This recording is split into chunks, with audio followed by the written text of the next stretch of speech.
বিমানবন্দরে যার আসার সংবাদে স্বজনের চোখে থাকার কথা আনন্দের অশ্রু, তার আগমন আজ শোকের উপলক্ষ। পরিবার আর ভাগ্য বদলের স্বপ্ন ফেরি করে যে মানুষটি প্রবাসে পাড়ি জমিয়েছিল, সে আজ এসেছে নিথর দেহে, অন্ধকার কফিনে।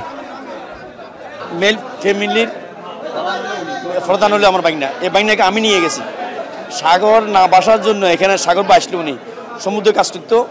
এই বাইনাকে আমি নিয়ে যাই ওখানে, তাও বাইনা এই সাগরে গেছে। আজকে বাইনা শেষ। 7 অক্টোবর মঙ্গলবার রাতে কথা হয়েছিল ভাইয়ের সাথে শেষবারের মতো।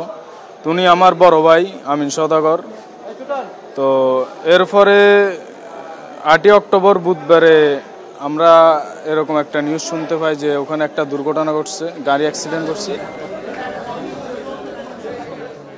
8 অক্টোবর ওমানে মর্মান্তিক সড়ক দুর্ঘটনায় নিহত 8 বাংলাদেশির মরদেহ 10 দিন পর দেশে এসেছে। শনিবার রাত 8:30টায় বাংলাদেশ বিমানের ফ্লাইটে তাদের নিয়ে আসা হয় চট্টগ্রামের শাহ আমানত বিমানবন্দরে। কার্গো শাখার সামনে তাদের জন্য অপেক্ষায় ছিল 8টি অ্যাম্বুলেন্স।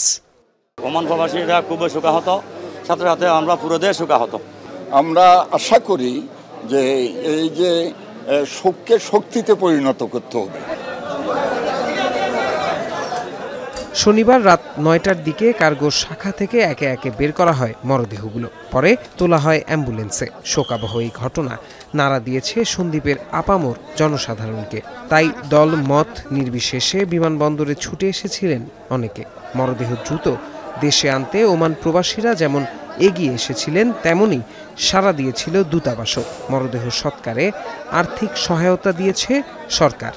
দূতাবাস ডিউ টাইমে গত সপ্তাহে মারা গেছে, এই সপ্তাহে একদম সঠিক টাইমে আমাদেরকে ডেড বডিগুলো চলে আসছে এবং আমরা তাদের সাথে যোগাযোগ করছি। আমরা সব উপজেলা প্রশাসন এবং যেখানে এই হয়েছে তাদের সাথে আমাদের ঢাকার ডিজি স্যারের সাথে সবগুলো কথা হয়েছে।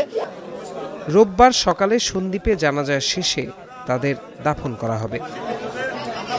এখন চট্টগ্রাম।